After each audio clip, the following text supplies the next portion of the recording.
कह सकता हूँ जो मेरी फेवरेट है वो बुरहानपुर फोर्ट की कहानी है जो मैंने बनाई थी, जिसमें लोग कहते हैं कि आज भी भीम आते हैं वहाँ। भीम जो पांडव वाले भीम है। हाँ, भीम। कुछ लोग मतलब दो अलग अलग जगह हैं।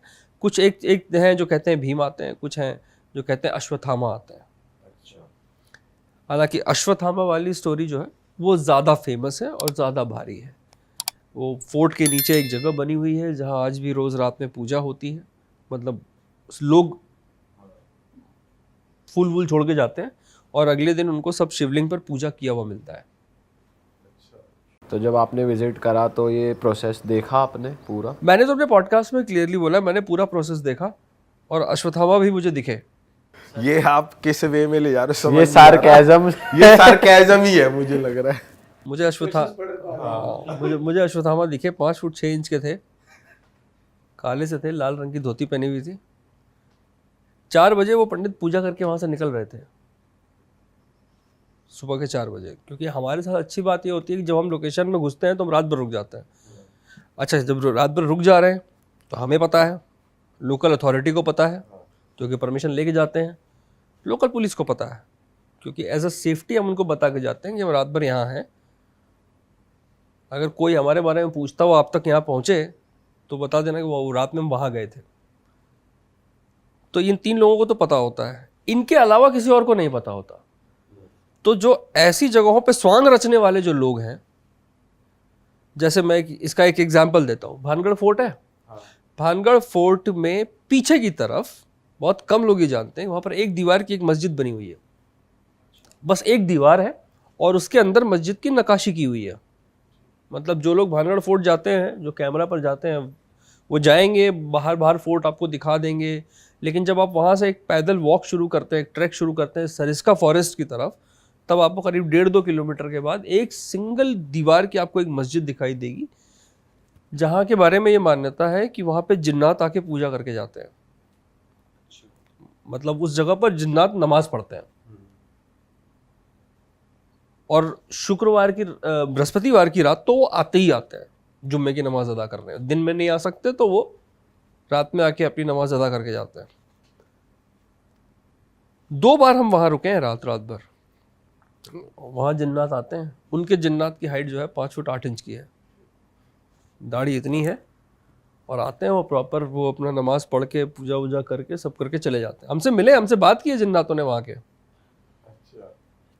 हमको बताया उन्होंने कि कैसे वो हर शुक्रवार और रोज़ यहाँ पर अगरबत्ती चढ़ाने आते हैं, जिसका जिम्मा जो है उनको गांव के एक जो बड़ी मस्जिद है उनके लोगों ने दे रखा है। अब अगले दिन सुबह जब लोग वहाँ पहुँचते हैं तो उनको पूजा पाठ किया हुआ मिलता है मामला। Similarly it happens with Burhanpur fort also. एक पुजारी हैं जो वहाँ पूजा करने जाते हैं, वो बड़ी अपनी शिद्दत से पूजा कर रहे हैं उस शिवलिंग की, और सालों से कर रहे हैं। और उनका ये कहना है कि मुझे नहीं पता कि इसमें अश्वत्थामा की कहानी कहाँ से आई है। बुरहानपुर फोर्ट है। बुरहानपुर फोर्ट के ठीक एडजेसेंट 1.5 किलोमीटर में एक गांव है, जिस गांव में वो पुजारी जी रहते हैं। और वो जाने जाते हैं किले वाले पुजारी जी के नाम से, बड़े फेमस हैं वहाँ पर लोकल एरिया में। जो भी घूमने जा रहा है वो उनसे जाके पूछ सकता है। फोर्ट के अंदर किसी से पूछेगा किले वाले पुजारी जी कहाँ मिलेंगे, वो बता देंगे वहाँ मिलेंगे। और उनसे आप बात करो, वो आपको साफ बताएंगे बेटा कि मेरे को 32-33 साल हो गए, मैं यहाँ रोज़ पूजा करता हूँ। तो उन्हें भी नहीं पता कि अश्वत्थामा की कहानी कहाँ से आई। रात में करते हैं वो। हाँ, उनका रोज सुबह का है कि सूर्योदय होने से पहले वो शिवलिंग की पूजा करके वहां से निकल जाता है। बताओ और लोग क्या क्या मान। लोग कह रहे हैं वहां अश्वत्थामा है। ये फिर एक अंधविश्वास है लोगों में। बोल नहीं सकते ना भाई, धर्म के बारे में अंधविश्वास बोलोगे तो ऐसे थोड़ी चलता है। अच्छा भाई, एक और पर्सनल एक्सपीरियंस था जब आपको एक हॉन्टेड जगह पे सुसाइडल थॉट्स आ रहे थे। उसके अलावा भी कुछ अनयूजुअल आपने नोटिस करा है? जैसे मैं आपको एक एग्जांपल दे के बताता हूँ। 2-3 हमारे भाई लोग हैं जो इस पॉडकास्ट पे आए, उन्होंने वो भी हॉन्टेड जगह पे जाते हैं, तो उन्होंने अपने एक्सपीरियंस बताए कि हमने खुद ये एक्सपीरियंस करा है कि एक स्मेल चेंज हो जाती है, स्मेल कुछ बुरी स्मेल आने लगती है, या फिर टेम्परेचर बहुत ज़्यादा, कभी एकदम एक्सट्रीम हो जाता है, ठंडा हो जाता है, कभी गर्म हो जाता है, ऐसे चेंजेस, या फिर आपको कोई पास बाय करता हुआ फील होता है कि कुछ तो है, कुछ हवा सी चलने लगती है एकदम से फिर रुक जाती है सिमेट्रीज पे, कब्रिस्तान पे या किसी भी हॉन्टेड जगह पे, ऐसे एक्सपीरियंसेस लोगों को हुए हैं? तो आपको कुछ ऐसे फिजिकल एक्सपीरियंसेस हुए हैं किसी इन्वेस्टिगेशन के दौरान, चाहे दिखा ना हो बट कुछ फीलिंग कुछ? नहीं, ये सारे एक्सपीरियंसेस हुए हैं मुझे। अच्छा, ये सारे हुए हैं, वो गलत नहीं कह रहे हैं, ये इस तरीके के सारे एक्सपीरियंसेस मुझे हुए हैं। फ़र्क बस इतना है कि कुछ लोग उसे एक्सपीरियंस मान के वहीं पर छोड़ देते हैं कि भाई ये मुझे हो गया, एक पैरानॉर्मल एक्सपीरियंस हो गया है, और मैं जो है उसी से एक कदम और आगे ले लेता हूँ कि ये क्यों हुआ, मुझे जानना। अब ये चुल मच गई है मेरे अंदर और मुझे पता करना है कि ये क्यों हुआ, वो ठंड लगी क्यों, ऐसे कैसे ठंड लग गई, खड़े हैं जो ठंड लग के चली जाएगी, ये कोई बात थोड़ी हुई। ऐसे नहीं होना चाहिए। ना मैं उनको गलत बोल रहा हूँ और ना ऐसे किसी एक्सपीरियंस को ना होना। I am so sorry. ये भी पैरानॉर्मल तो नहीं है कुछ कि बताना चाह रहे हो पर बताने नहीं दे रहा भूत? क्या रहा, कहाँ क्यों बोल रहा है ऐसे? तो ना वो लोग गलत हैं और ना उनके एक्सपीरियंसेस, और ना जिन लोगों को ये होते हैं वो गलत होते हैं। यहाँ पर हालात जो है वो थोड़े से एक्सप्लेन करने वाले हैं, जैसे टेम्परेचर का गिरना या उठ जाना। अब ज़्यादातर टेम्परेचर का गिरना या उठ जाने वाले केस आपके पास आएंगे हिल्स से। गोवा में ऐसे केस बहुत कम आएंगे जहाँ पर कोई कहेगा कि मेरा टेम्परेचर ड्रॉप और पिक हुआ बहुत तेज़ी में, लेकिन हिल्स पर ऐसे केसेस ज़्यादा आते हैं। उसके पीछे रीज़न ये है कि ये टेम्परेचर ड्रॉप का होना या इंक्रीज़ होना ये कोई इतना सिग्निफिकेंट नहीं होता, मतलब कोई 10 डिग्री का डिफरेंस नहीं आ जाएगा, 2-4-5 डिग्री का डिफरेंस आएगा। उसमें ये ज़रूर होगा कि आप अगर वहाँ खड़े हैं आपको थोड़ा ज़्यादा ठंड लगी, आप अगर थोड़ा इधर आए तो थोड़ा आपको कंफर्टेबल महसूस होने लग गया। तो इसमें जो है ये पूरा एक एटमॉस्फेयर बनता है चारों तरफ चीज़ों का। कुछ जगहों पर पेड़ों की वजह से ठंडक ज़्यादा होती है, कुछ जगहों की मिट्टी वैसी होती है जो ठंडक को ज़्यादा ऑब्जर्व करती है। अब जैसे आप लोग सब मसूरी गए हैं, मैं आपको एक एग्जांपल देता हूँ। आप लाइब्रेरी चौक पर हैं, लाइब्रेरी चौक से आप निकले केम्प्टी की तरफ, ठीक है, थोड़ा सा आगे बढ़े, एक रास्ता कट गया कंपनी गार्डन की तरफ लेफ्ट में ऊपर, और एक राइट में रास्ता नीचे चला गया जो आपको सीधा केम्प्टी फॉल जाता है। जो रास्ता राइट में जा रहा है उसमें 3 किलोमीटर के बाद से लाल मिट्टी के पहाड़ शुरू हो जाते हैं। आप जब मसूरी जाओगे आप ये ऑब्जर्व करना कि उस पहाड़ के मतलब केम्प्टी की तरफ जाते हुए आपको ठंड ज़्यादा महसूस होगी और केम्प्टी से मसूरी आते हुए आपको कम ठंड महसूस होगी। कभी आप ये महसूस करना। रीज़न ये है कि जिस तरफ लाल मिट्टी वाले पहाड़ हैं वो ठंड को ज़्यादा ऑब्जर्व करते हैं, और जिस तरफ चट्टानों वाले पहाड़ हैं वो गर्मी को ज़्यादा ऑब्जर्व करते हैं। तो वो रात में थोड़ा बहुत एटमॉस्फेरिकल चेंज होता है, इतना चलता है। आज तक दुनिया के किसी भी बड़े से बड़े पैरानॉर्मल इन्वेस्टिगेटर ने मशीनी तौर पर यह साबित नहीं कर दिया कि 20 डिग्री का डिफरेंस आ गया है। और मैं बता रहा हूं क्यों, क्योंकि टेम्परेचर की मशीनें जेन्युइन है, वो झूठ नहीं बोलती। अगर वहां पर 20 डिग्री का ड्रॉप आएगा या इंक्रीज आएगा तो वो इमीडिएटली कैप्चर करेगा। तो इसलिए लोग इस चीज को मशीन पे नहीं साबित कर पा रहे, ये बातों में हो जा रही है।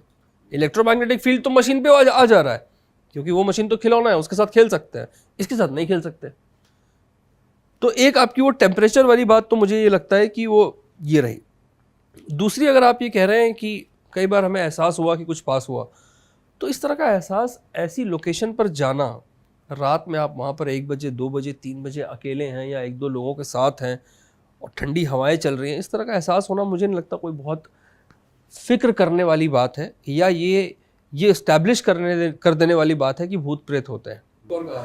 भाई इसी के साथ साथ एक तो हो गया कि तुमने फिजिकली कुछ एक्सपीरियंस कर लिया, कुछ एहसास आ गया। एक आ गया तुम्हारा कैमराज ऑन है, नाइट विजन ऑन है, तुमने कैमरा में देखा है कुछ जाता हुआ, एक वाइट या गैसियस फॉर्म में एक बॉडी निकली है, तो वो क्या चीज़ है? नाइट विजन कैमरास और देखो, इसको हम कहते हैं पोर्ट्रेयल्स। पर्सपेक्टिव पोर्ट्रेयल एक चीज़ होती है जिसमें आप वो देखेंगे जो मैं आपको दिखाऊंगा, ठीक है। अब जैसे ऑब्स के बारे में सुना होगा आपने, 2-3 साल पहले तक दुनिया भर के कई पैरानॉर्मल इन्वेस्टिगेटर्स रात भर ये चिल्ला रहे थे कि हमारे नाइट विजन कैमरा पर एक ऑर्ब कैप्चर हो गया है। एक वाइट कलर का बॉल जो कैमरा पर उड़ता हुआ ट्रैवल करता हुआ कहीं चला गया, या उस पर आया, उस पर स्टे किया, थोड़ा ऐसा ऐसा घूमा और फिर चला गया। ऐसे लाखों वीडियोस आपको इंटरनेट पे फ्लोट होते हुए मिलेंगे कि ये ऑब हमने कैप्चर कर लिया, ऑब कैप्चर कर लिया। ऑब कैप्चर करना कितनी बड़ी बात हो गई। ये 2 साल पहले तक हो रहा था। 2 साल पहले 4 स्टडीज ऐसी आई जिन्होंने साबित कर दिया कि ये ऑब्स कुछ नहीं, डस्ट पार्टिकल्स हैं जो कैमरा के लाइट में कैप्चर हो गई। उनके ऊपर नाइट विजन कैमरा की लाइट पड़ी, उस डर्ट ने लाइट को वापस कैमरा में रिफ्लेक्ट किया, जिसकी वजह से वो कैप्चर हो गया। 2 या 2.5 साल पहले ऐसे कई रिसर्च सामने आए। उसके बाद से जब ऑथेंटिकेट रिसर्च आए तो ये जितने भी अमेरिकी पैरानॉर्मल इन्वेस्टिगेटर्स हैं, इन्होंने बोलना भौंकना बंद कर दिया कि हाँ भाई ये सच में ऑब्स हैं। और आप मुझे ज्ञानी कहें या वो अलग बात है, मैं ये बात 7 साल से कह रहा हूं कि वो ऑब्स नहीं है, वो कैमरा रिफ्लेक्शन है। जब एक इस तरीके की इमेज पोर्ट्रेयल होती है, आप किसी थर्ड पर्सन को वो दिखाओ बिना कुछ उसे इंफॉर्मेशन दिए हुए, कोई इंफॉर्मेशन उसको मत दो कि ये कहाँ कैप्चर हुआ है, किन हालातों में कैप्चर हुआ है, किसने कैप्चर किया है और ये क्या है, और फिर देखो उसका पर्सपेक्टिव क्या होता है। ये सेम एक्सपेरिमेंट ouija बोर्ड को लेकर के 1000 बार हो चुका है। जब लोगों के आंखों पे पट्टी बांध के उनसे ouija बोर्ड चलवाया गया तो कुछ नहीं घूमा, लेकिन आंखें हटा करके उनसे घुमाया गया तो proper yes no A B C D सब आने लगा।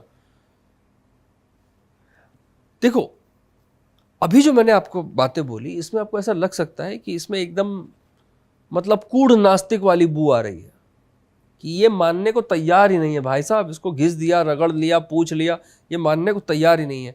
मैं कह रहा हूं मैं मानने को तैयार हूं। मैं ये मान रहा हूं कि हो सकता है भूत प्रेत होते होंगे, लेकिन इतनी आसानी से जंगलों में नहीं घूम रहे हैं कि कोई भी नाइट विजन कैमरा लेके गया 2000 का और एक फोटो खींच के ले आया। इतनी आसानी से मुझे नहीं लगता कि मामला चल रहा है। नेगेटिव एनर्जी तो है। हाँ, मैं ये मानता हूँ। मतलब there are positive things, there are negative things, there are positive energies, there are negative energies. अब उसका वो ऑरा कैसा है, किस हद तक वो हमारे वर्ल्ड में डिफरेंशिएशन कायम कर पा रहा है या मतलब रख पा रहा है, ये अलग है। मतलब सफेद कपड़ा में कोई काली शक्ल वाला आदमी तो कोई नहीं है, कोई भूत ऐसा नहीं। एक मैं सफेद शर्ट पहन के घूम निकल लेता हूँ कभी कभी। भाई कभी कभी ना ऐसा लगता है यार, ये जो मूवी वाले दिखाते हैं तो साला किसी ने तो देखा होगा जो इनको ऐसे पोर्ट्रे किया जाता है, कुछ पैर उल्टे, किसी ने तो कभी ना कभी देखा होगा। ये मतलब कहीं से चीज़, चिंगारी, अगर आग जल रही है तो कहीं ना कहीं चिंगारी तो हुई होगी कि किसी ने उल्टे पैर देखे होंगे, किसी ने कुछ देखा होगा, किसी ने कुछ छलावा देखा होगा। ये तो कहना बड़ा मुश्किल है कि इनकी शुरुआत कहाँ से हुई, लेकिन हाँ वक्त के साथ साथ उसमें डिफरेंशिएशन तो आता ही रहता है, मॉडिफिकेशन मसाला तो वो आता ही रहता है। अब जैसे मान लीजिए भगवान श्री कृष्ण या भगवान विष्णु या भगवान शिव की प्रतिमा जो आज से 200 साल पहले बनी होगी और जो आज बनी है, उसमें डिफरेंशिएशन होगा। इसका मतलब ये नहीं कि मैं ये कह रहा हूँ कि भगवान नहीं है, होंगे। जैसा आपने कहा कि कहीं ना कहीं तो आग लगी होगी जिसका धुआं उठा है, तो कुछ ना कुछ हो सकता है ऐसा हो जिसकी वजह से उस वक्त के लोगों को यह एहसास हुआ हो कि भगवान है, और बाद में फिर उनका पोर्ट्रेयल जो है वो अलग अलग तरीके से होना शुरू हो गया। ठीक उसी तरीके से भूत के साथ भी हो सकता है। हो सकता है कि वाकई कोई दानव, कोई राक्षस, कोई ऐसी एंटिटी कभी रही हो या किसी ने देखी हो जिसने बाद में उसको चल के इस तरीके से पोर्ट्रे किया। लेकिन मैं कंसर्न इस बात से हुई नहीं, मैं इस बात से कंसर्न हूं कि जिस हिसाब से सब कुछ चल रहा है ना, ये एकदम ठीक वैसा ही है। मतलब एकदम आसान है। जैसे मैं धर्म के ठेकेदारों के खिलाफ हूं, चाहे वो बाबा हो या तांत्रिक या मौलवी या प्रीस्ट,